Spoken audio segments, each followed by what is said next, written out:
ప్రపంచం కోసం రాజయోగాన్ని నేర్పిస్తున్నారు. కావున ఈ పాత ప్రపంచం యొక్క వినాశం తప్పకుండా జరగాలి. ప్రశ్న: మనుషులకు ఏ ఒక్క మంచి అలవాటు ఉంది, అయినా ఆ అలవాటు ద్వారా కూడా ప్రాప్తి ఏమీ కలగదు. జవాబు: మనుషులలో భగవంతుణ్ణి స్మృతి చేయడం అన్నది అలవాటుగా అయిపోయింది. ఏదైనా విషయం జరిగితే వెంటనే ఓ భగవంతుడా అని అంటారు. వారి ముందుకు శివలింగం వస్తుంది, కానీ యథార్థమైన పరిచయం లేని కారణంగా ప్రాప్తి కలుగదు. సుఖదుఖాలన్నీ తానే ఇస్తారు అనేస్తారు, కానీ పిల్లలైన మీరు ఇప్పుడు అలా అనరు. సుఖదుఖాలకు కారణం మనం చేసే కర్మలని మనం ఇప్పుడు తెలుసుకున్నాం.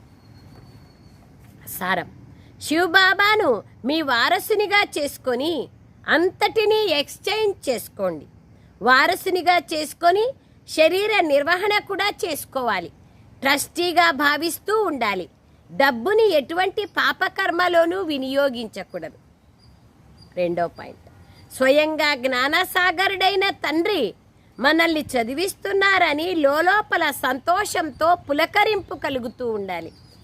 పుణ్యాత్మలుగా అయ్యేందుకు స్మృతిలో ఉండాలి. మాయ తుఫాన్లను చూసి భయపడకూడదు. వరదానం: సత్యత ఆధారం పైన ఒక్క తండ్రిని ప్రత్యక్షం చేసే నిర్భయ శక్తి స్వరూపులుగా కండి. సత్యత ఎక్కడ ఉంటే అక్కడ నిర్భయత ఉంటుంది. సత్యత అనే ఆధారం పైన ఒక బాబాని ప్రత్యక్షం చేసేటువంటి శక్తి స్వరూపులుగా కండి. స్లోగన్: సహనం చెయ్యడమే స్వయంలోని శక్తి రూపాన్ని ప్రత్యక్షం చేసుకోవడం.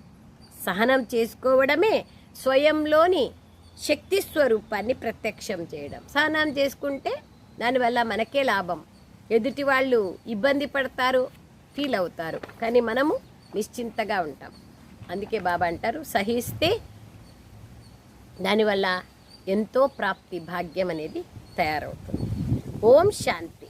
తండ్రిని రచయిత అని అంటారు. వారు దేనికి రచయిత? కొత్త ప్రపంచానికి రచయిత.